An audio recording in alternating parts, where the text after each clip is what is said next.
Hello, everyone, and welcome to the Scoops AFL Trade / Free Agency Wrap Update Day 3.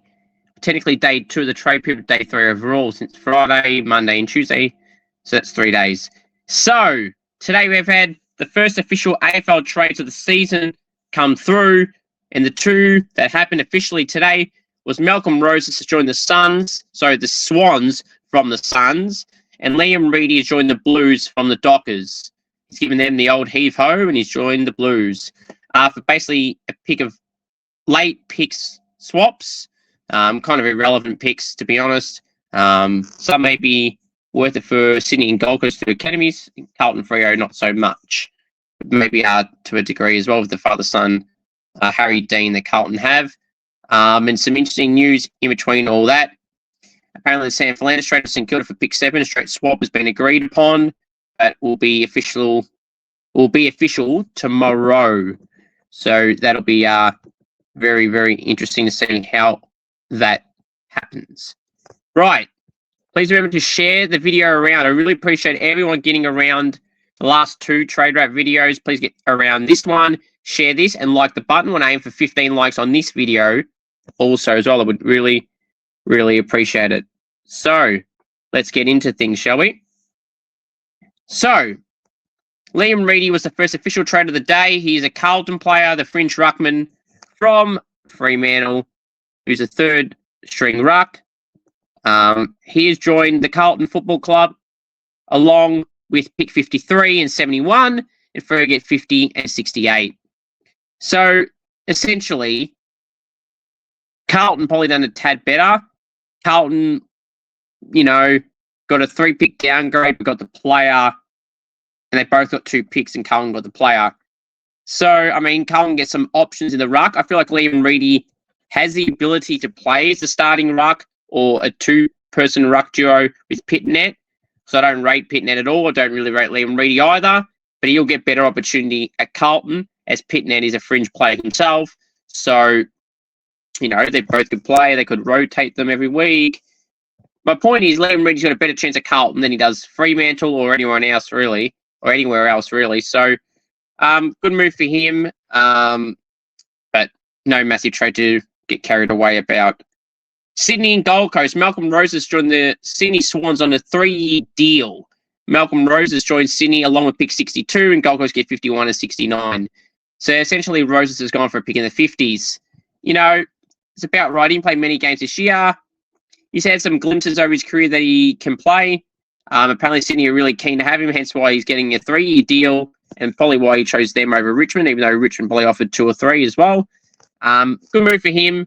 They don't have the long list of small forwards to Sydney besides Papley, so he might get a game a bit more consistently than what he did at Gold Coast, especially this year.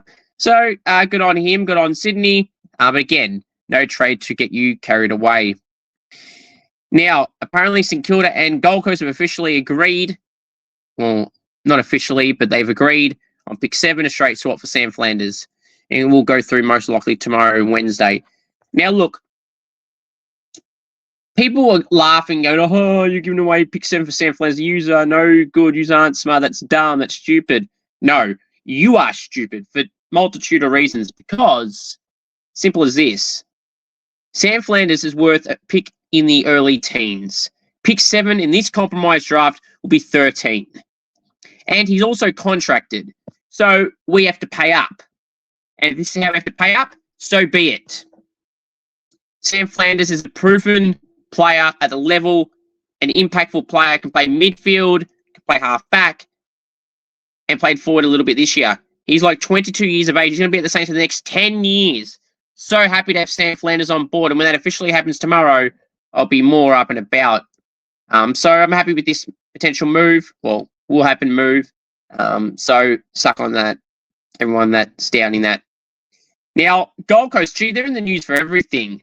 Gold Coast's Jake Rogers' management is gauging interest to see who'd be interested in him, according to, I was going to say Sam Edmund, no, Xander Maguire. Gold Coast, they're be careful of all these players wanting to leave and look at leaving, because they see that Petrarca's coming in and Hugo Hagen's coming in. So you've got to be careful that you don't upset the rest of the group. Humphrey's been looking around. Ainsworth's exploring his options. Now, not all these players are going to leave. but a lot of them are. So they've got to be careful here. Like Rogers and Ainsworth are probably unlikely to leave. Flanders and Humphrey, who knows? Gold Coast are so adamant that Humphrey is not leaving, so we'll have to see. But that's some news going around today.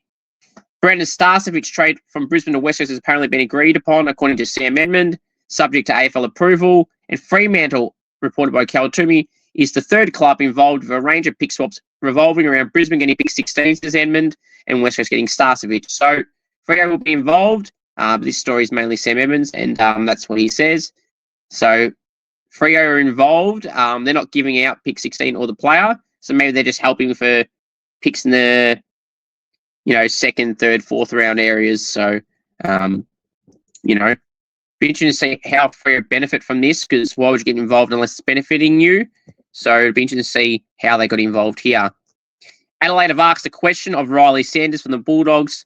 Probably won't happen, according to the crew on Fox Footy. I think it was David Zeta or Jay Clark, one of them said that.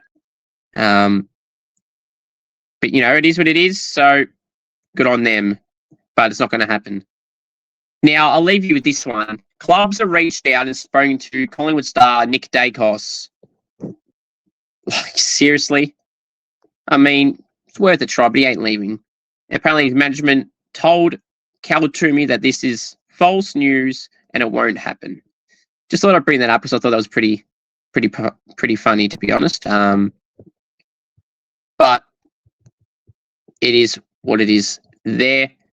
This is a short, sharp one today because there hasn't been much that's happened. There's a lot of names that will happen. Will Charlie Curnow happen to Sydney? I think it will. More than Geelong. Rowan Marshall to Geelong may or may not happen. I still don't think it will happen. If it does, that means Geelong have to pay up. If they don't pay up, you ain't getting him. You got to pay up, and then you might get him. But yeah, Will Brodie to Port should be pretty simple. Probably aren't going to be much more active after Will Brodie, if at all. So Essendon have apparently thought about Jack Steele. They didn't say that themselves. You just read between the lines. They didn't rule it out. So Clayton Oliver choosing between the Giants and Collingwood. Collingwood's Justin Lepich confirmed today. They are meeting with Clayton Oliver in Sydney while he's there touring the Giants today. So time will tell there. He may choose the Giants, but I think Collingwood's a better fit for him, to be honest, and he'd be playing in finals there as he would at GWS. But GWS' midfield is well more stocked than Collingwood's in terms of inside mids of Tom Green, Callaghan, Toby Green when he's in there and everything like that. Maybe they see a role where he can be a permanent midfielder there and free up Brent Daniels and Toby Green to play more permanent forward. And, things like that. But that's the news and chatter going around today. Thank you all for watching this episode of the Scoops AFL Trade / Fantasy Update Day 3. Till the next day, tomorrow, take care. Thank you very much. And come on, Saints. Sam Flanders is next on the list to join the Saints. And remember, the Saints have cash to splash. And Sam de Koning, will he be a Saint? Time will tell. And John Ralph also said just before that Jordan De Goey and St Kilda was mentioned but won't happen, which I don't know why he brought that up. But anyway, time will tell. Thank you. Go Saints. The kings of the trade period are the Saints.